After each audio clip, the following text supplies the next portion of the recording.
Major problem is plaguing rural fire districts in Lane County, and it could affect the next time you need emergency services. Fire chiefs say there's too much demand and just not enough resources. And KEZI 9 News reporter Jaewon Jung found out how 2 fire districts are keeping up with the community's needs so they don't get stripped.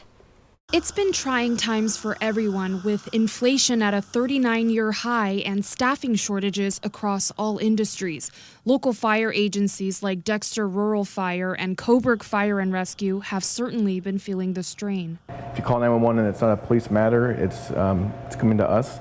You know, if it's water rescue calls, if it's motor vehicle accidents, if it's fires, you know, lift assist in the middle of the night or whatever the situation, you know, we're the ones that are typically responding. Well, that's one thing people forget about rural fire districts is they provide all hazards. We provide, you know, medical, fire. It's mostly medical calls, car accidents, you name it. I mean, if they don't know who to call, they call us. Fire chiefs say they're finding it harder and harder to meet the growing demand. With the increase in call volume, it's definitely been a challenge. In 2021, Dexter Fire reported 527 calls for service. In 2015, that number was 397. They rely on volunteers to provide services 24/7, but it's not easy to recruit people. It's hard to convince people to come down here and spend that much time on training and running calls on a normal time frame, but when you add in we're asking you to go to people's homes and be exposed to this pandemic, obviously people aren't coming down here to volunteer. Plus, the cost of doing the work is high. Our turnouts cost about $3,000, $4,000. Chief Peterson reported seeing an 8 to 14% increase from equipment manufacturers this year. Essential fire equipment can cost tens of thousands of dollars, plus it has to be replaced when it expires.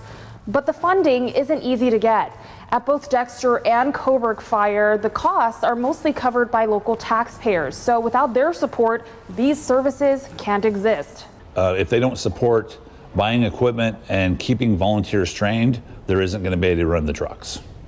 It's just that simple. Grants are sometimes available, but limited. If you want to look at it as competition with our neighboring agencies, they're going for the same grants and Eugene's going for the same grants typically, and that does, you know, reduce your chances of getting those. Right now, a 5-year levy supporting firefighting equipment in both Coburg and Dexter fire districts are in place, but are set to end this year. Both fire chiefs say they are considering renewing the levy for the next 5 years on the May ballot. Reporting in Lane County, Jaewon Jung, KEZI 9 News.